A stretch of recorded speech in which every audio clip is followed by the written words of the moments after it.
So I grew up in Las Vegas, and I actually grew up skiing, which is not Look exactly... at the style there. Amazing technique on the power wedge. I was horrible at skiing. Okay. I was horrible. No matter how hard I tried, and no matter how many lessons I took, I just could never get the hang of it. So at the age of 15, I decided to try snowboarding, and I absolutely fell in love with it. It's a signature skitter board, right? It's not signature, but that's a 139. That's a really teeny tiny board. I had so much fun on that. So yeah, so I started snowboarding at 15. I absolutely fell in love with it, and I knew from that point forward that snowboarding would be a part of my life forever. So in order to fund this passion, at the age of 19, I decided to go to massage school, because my plan was pretty much to just travel the world, snowboard, and have this job that could travel with me.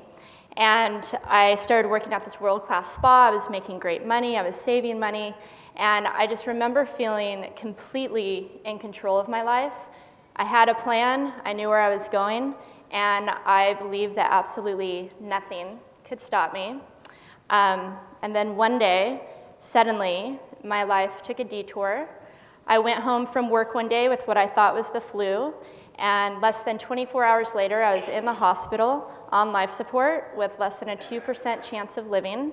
It wasn't until 5 days later, as I lay in a coma and as the doctors debated who was going to tell my parents that it was time to pull the plug, that I was diagnosed with bacterial meningitis. We have no idea how I got it. It's actually a really common bacteria. 25% of the population carry it on our nose and our mouth, so it's something that we're in contact with every day. It's spread like the flu or the cold, so for all I know, somebody could have sneezed on me, and that's how I got it. But due to this little microscopic bacteria, over the course of 2.5 months, I ended up losing my spleen, I lost my kidney function, I ended up losing the hearing in my left ear, and I also ended up losing both of my legs below the knees due to the septic shock that my body went into.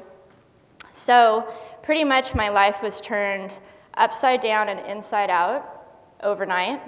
But as challenging as that situation was, I have to say that I would never want to change my situation, because it forced me to focus on my perspective on life and put my life into perspective, and it brought me to where I'm at today. Once I embraced the things that made me different, that made me unique, I realized that an entire world of opportunity opened up for me. So as Pat said before, I found myself at one point in a Madonna music video. I was a sexy fembot runway model. And then I found myself at one point hanging from the ceiling in a custom corset, custom wig, and custom 3-foot-long ice pick legs for Motley Crue bass player Nikki Sixx. It was for his new music video and his book. And I have to say that these legs don't mimic the human form whatsoever, but I felt beautiful in them. They were like the ultimate stiletto. Wow. I guess in a hostile kind of way. I know, 3-foot-long stilettos. And then through a lot of trial and error, I started snowboarding again.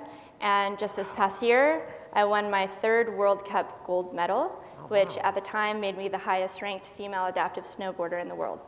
In 2005, my boyfriend Daniel and I, we decided to start a nonprofit organization called Adaptive Action Sports for youth, young adults, and wounded vets, all with permanent physical disabilities, so they can get involved in action sports.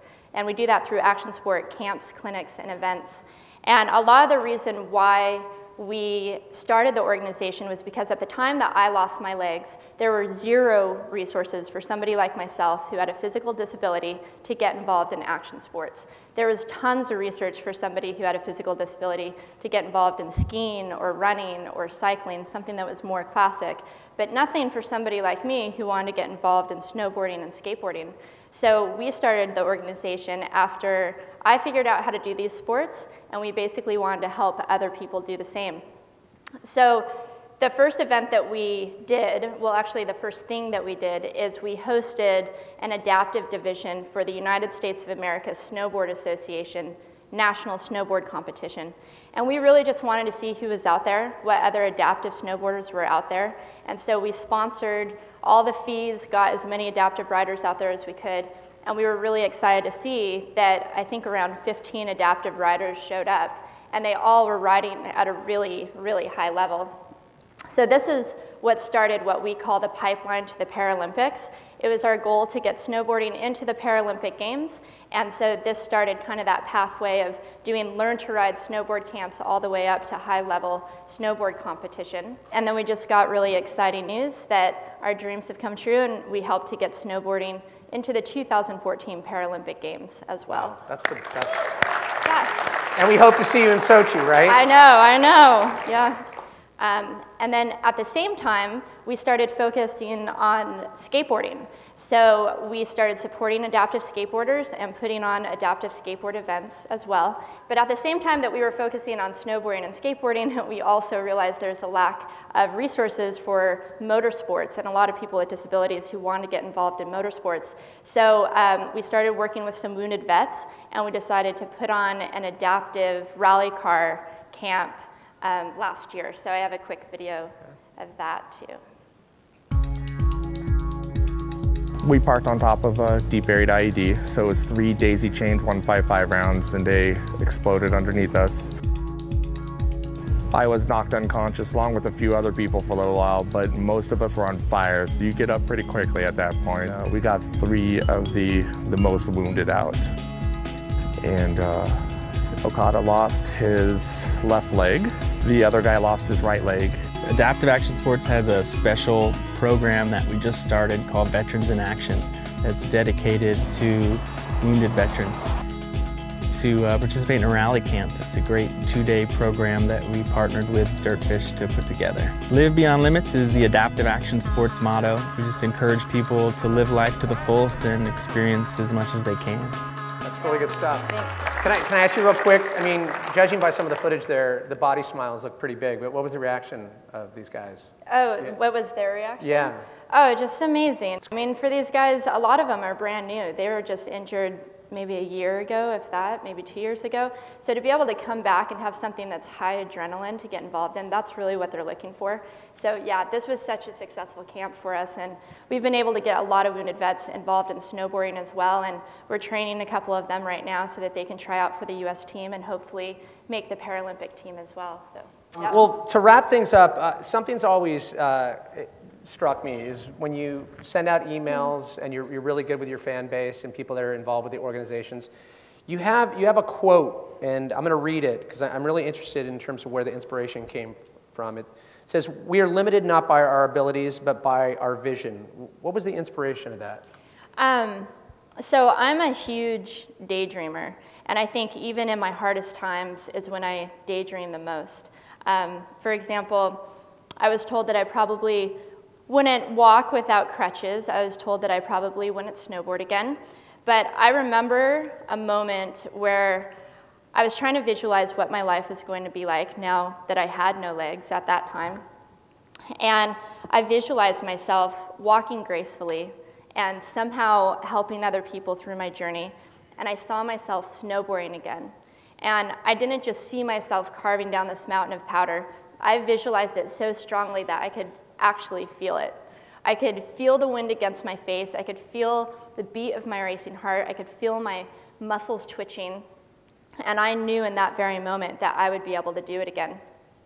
So the quote, "We are not limited by our abilities, but by our vision," really rings true to me. And now here I am, one of the top adaptive snowboarders in the world, and also training for the 2014 Paralympic Games. So I just truly believe that if we can see ourselves doing something, whatever it may be, if you can see yourself doing it, and if you can believe in your heart that it's possible, and if you take action, then just about everything is possible. I mean, we're the ones who really kind of limit ourselves, and you have to believe and take action, and that's the combination that's worked for me. So.